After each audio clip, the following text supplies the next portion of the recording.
have tremendous experience, amazing experience. And I have a great little story to tell you about this. And those folks are around. If you can figure out how to tap them, they don't have to become partners. But believe me, they can really help you. And I'll give you an example. Brian is the first investor in Pinterest. But a few years ago, there was a company that could have been Pinterest. And it's called Pixable. They just sold. So I have a little story about this, and they actually were part of our, we do events and we do workshops. And we know one of our workshops, we brought in these gray-haired executives, and we had them give advice to these young guys. And one of these guys had worked at Kodak, and he told the Pinterest guys that their business was all about female audience. But these are 4 engineers from MIT, and they weren't that interested.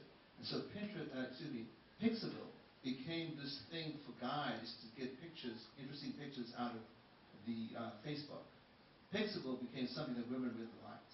And the difference is $26 million that it sold for versus Pinterest is worth about $2 billion. So here was a guy from Kodak who knew what the business was all about. He knew nothing about Facebook, but he knew what the photography business was all about. And they didn't want to tap him because he was just too old and spent 2 years at Kodak.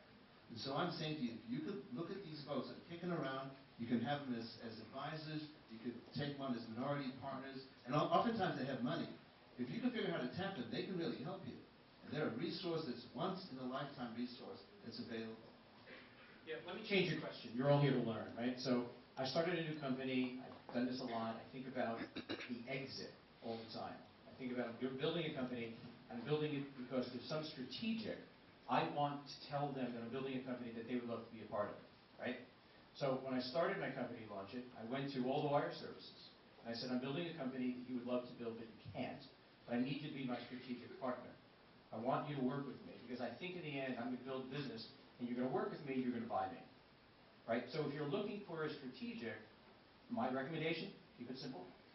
Make sure there's somebody who has the opportunity of potentially acquiring you, or working towards some level of support for that acquisition. Because they're going to want to have some kind of relationship in the end result. Is that something that the VC community does, or is it investment banking hiring a sell-side person to go? Yeah, I mean, the investment banking community is starting to get into this side of the world, because that's what they specialize in, and they're far and few between, but they don't specialize in the early stage. Some are trying to because it's cool, a bunch of Hollywood angel types. Can you just quantify early stage? Is it based on time, or is it based on revenue, or both? Your first money. You're just getting the door open. You just build your prototype. You're just getting first money to help you get the product out into the marketplace. I mean, it's a whole area. You call it pre-seed, early stage, but it's really the first money that you're raising. All right, next question. Where? There you go. I'll have a young lady ask a question. Hold on. Thank you. Hi. Could you tell me what you think about getting your ideas patented and getting your things made, your ideas made? If it's a good idea to go to some of these companies that advertise on the radio, the invention companies, or should you take the long road and do it yourself? Yeah. So any company that advertises on the radio to help you with your startup, probably not a good idea.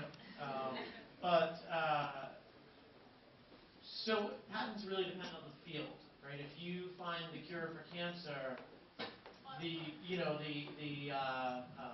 biotech. An auto part.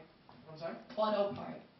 Okay, but it really depends on what's normal for your industry. Industrial designs, all that sort of stuff, something that's likely to be licensed out, you want to make sure you own the IP around. The kinds of things like IT and internet stuff or whatever is more execution-based.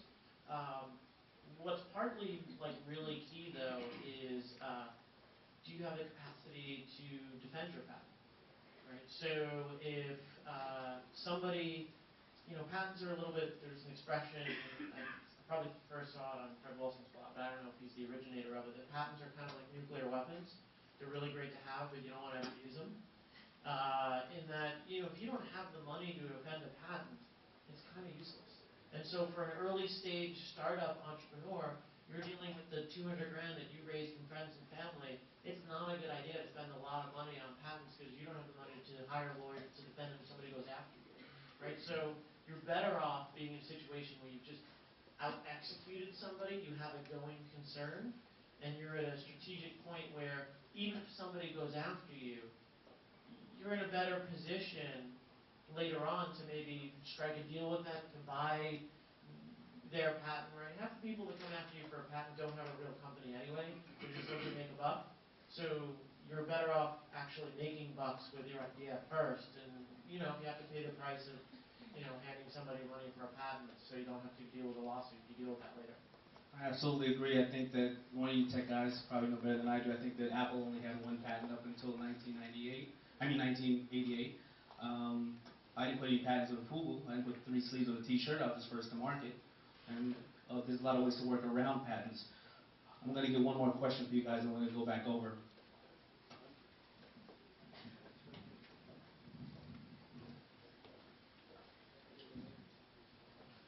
Hi, I founded a nonprofit organization that works with moving companies across the country to pick up food from people moving and deliver it to local food banks all across the nation.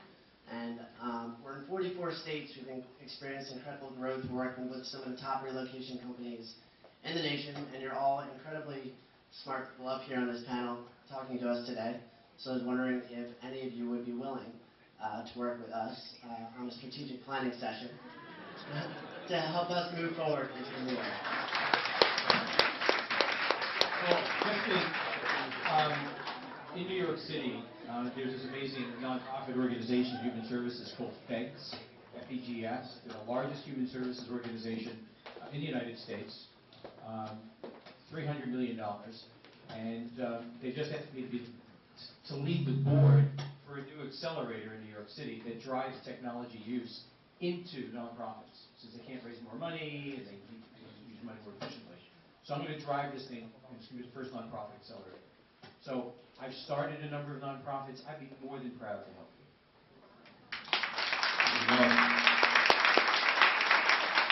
I just want to say one thing.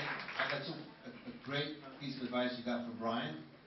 But in general, other than Brian giving us advice, rule number 1, never pitch a nonprofit idea to an actual investor and think that they're going to want to do well make money by doing well. Philanthropy belongs to people who want to do philanthropy. Investing belongs to people who want to make money. When you mix the two, you're asking for trouble. It happens sometimes. I just want to point that out. It happens sometimes, but I'm telling you, be very careful about mixing the two together. People who have money often want to give back because they feel fortunate. Then it's philanthropy. But if you have something where I have more people... than one interest in terms of not just being an investor. Right. I would understand that. 100% disagree. I see a lot of investors, a lot of deals, and when people say, in my deal, I get 5% back to the poor, please invest in me. That's not every city's got a real nonprofit. No, I understand that you have, but I know that other people have social entrepreneur endeavors, and I'm saying be careful about them, because the right people like Brian Carr will help you, but most investors probably will not mingle the two. That's all I'm saying. Well, I'm working really hard to get angels with social cause to give money to a lot of nonprofit opportunities. And I think it's sort of horrible that the angels that I know, New York Angels is not part of it, don't think in terms of social causes as much as they should. They should expose that. And I think you're wrong. See, I always get bad news. I think it's really useful. So we have a responsibility also, not just to invest money and lose it almost all the time. And I think that's probably the biggest reason. When I started doing investing, my wife would say, "You lost all that money. Oh my God, you could have given it to that family, and they could have lived on money for 2 months." Makes me feel terrible. But I think it's an important part of the equation. Okay, so as an investor, are you prepared to reserve additional capital to invest in follow-up rounds, or do you not expect to make additional investments past the first round? There are rules of thumb. If one of my companies got an up round, they've done well, they met their obligations, they met their numbers, yes. If they haven't, the answer is no. My responsibility is to broaden my investment portfolio, to win, to make more money, to invest in other ideas. So all the statistics, and there are some that are available that you can gain some insight from, but only if it's an up round. I think this just goes back to the expectations conversation, just knowing that ahead of time, especially when you're dealing with potentially bigger funds who have made seed investments, like $600 million early stage fund comes and puts a $200,000 investment in you, what does that mean to them? Should you assume they're going to be in the A round or not? And it really actually depends on the fund. I don't do follow-ups, doesn't matter how great you do. I'm a seed-only investor. You could be the greatest entrepreneur in the world. I already made my bet, and I'm trying to help that initial round of funding. So now that you know that, it's great. There's no surprises later on. I think, again, that depends, because at least in my case, you want pro rata rights, right? You want pro rata rights? I already know I'm not going to use it now. Okay, it's interesting. If I didn't get pro rata rights in that P company, I'd be really kicking myself right now. Man, these guys object more than the Sharks do. I love it. That's your anecdotal example. How many times have people followed on and deals didn't do well? That's why I only do it up round. There are lots of upfronts that come right back down. There's a better, Turntable. it's a different business. They went from one business into a completely different No, business. I know. Right. It depends, right? It depends. All right, why don't we leave it at that one? So, let me move on to the next one. Let's talk about exits. Traditionally, it was 5-6 years. In reality, now exits are around 9 years, and fast exits are 2 and 3. So, what are we looking at for exits these days? Well, I think for me, as being on both sides, especially as an entrepreneur, it kind of makes me believe that I want to get to profitability faster. I've written a lot of personal blog posts about companies that don't generate revenue quick enough, and you have different sides as an investor. But personally, for me as an entrepreneur, I come from the hedge fund trading world, and where cash is always king, and therefore my mindset is always to build revenue and profitability as quick as possible. But that's just one philosophy. So for me, exits of 2 to 3 years is in the same mind frame of a trader or an investment banker who's looking to get in and out as quick as possible in whatever method that may be. I don't know, when was the last New York-based IPO?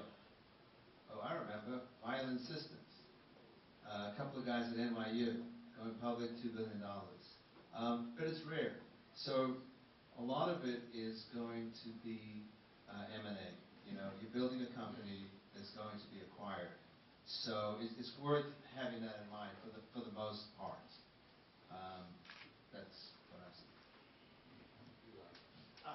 One thing I think is important to consider, what I think is important to consider when I talk to an entrepreneur is, of course it's really hard to predict, but one of the questions I always ask is, a lot of times you build something that seems like it'd be a very good strategic fit for a buyer. And I'll say, okay, well, I'm going to put some money into this, and 6 months from now, Google comes along and offers you $30 million. Are you in or out?